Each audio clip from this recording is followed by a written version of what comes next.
A man checks into a New York hotel room. He has no idea that the stranger who bought him a drink downstairs works for the Central Intelligence Agency. He has no idea that his drink contained LSD.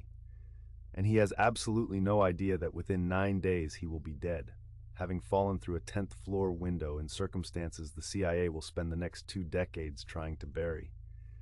His name was Frank Olson, and his death was not an isolated incident. It was a symptom.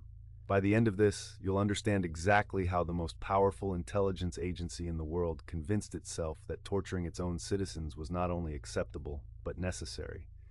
And the answer involves a paper trail so damning that the CIA's own director ordered it shredded. Not all of it was. The year is 1953. The Cold War is not a metaphor. It is a daily, existential terror. American officials genuinely believe the Soviet Union has developed techniques to reprogram the human mind. They have seen confessions from prisoners of war that seem impossible. Men who appear broken, compliant, hollow. The question being asked in the darkest corridors of Langley is not whether mind control is real. The question is whether America is already losing the race to master it. And so, on April 13, 1953, CIA Director Allen Dulles formally authorizes Project MKUltra. What begins as a research program becomes something far more sinister. At least 150 sub-projects running across scores of institutions, including universities, hospitals, and prisons, confirm exact figures against the cited Senate hearing transcript, including universities, hospitals, and prisons, spanning more than 2 decades. Subjects were given LSD, mescaline, heroin, and barbiturates, most without their knowledge or consent. They were subjected to electroconvulsive therapy, sensory deprivation, hypnosis, and psychological torture. Some were kept in drug-induced states for weeks at a time. But here's where it gets interesting and deeply disturbing. The majority of the people who ran these experiments were not rogue agents operating in the shadows. They were doctors, scientists, academics at respected institutions. Men like no rewrite required if the CBC citation or an additional authoritative source, such as APA historical records, confirms this credential.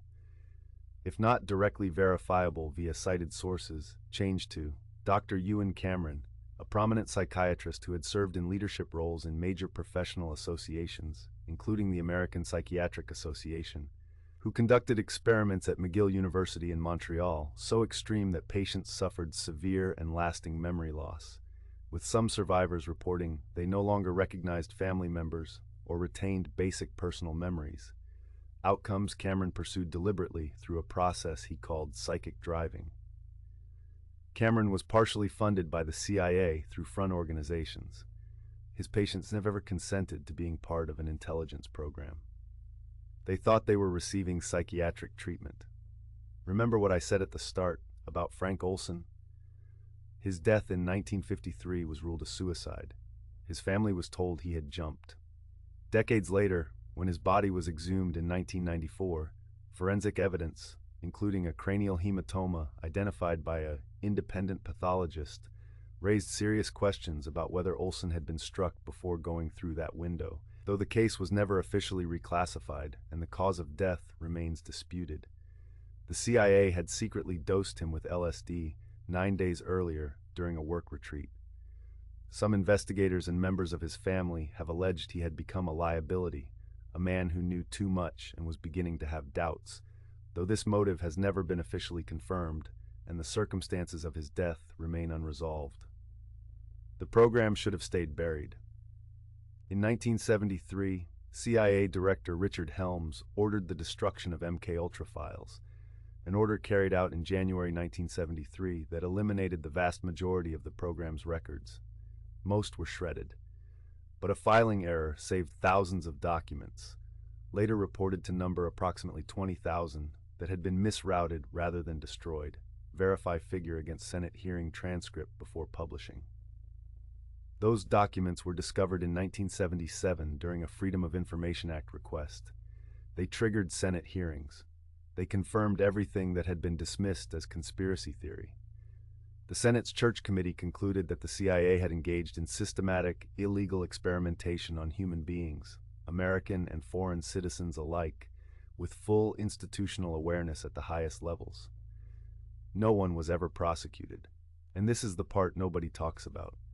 The Senate hearings established what happened, the documents confirmed who authorized it, but the full scope, the complete list of subjects, the outcomes of every subproject, the identities of every person who was dosed, manipulated, or destroyed, that information is still missing. Because Helms succeeded, most of it was shredded. Frank Olson's family has never received a complete answer about his death. The surviving MKUltra documents represent, by the CIA's own admission, only a fraction of what existed. So here is the question that the documents cannot answer, and that history has so far refused to close. If the program was thorough enough to span 2 decades, 150 subprojects, and dozens of institutions, whether the institutional knowledge gained from MKUltra, the methods, the findings, the conclusions, was ever fully set aside when the program ended is a question the destroyed files cannot answer. What the surviving documents do confirm is that the program existed, that it was sanctioned, and that it ran for far longer than anyone in power publicly acknowledged. And minds, as the CIA learned, are very difficult to erase.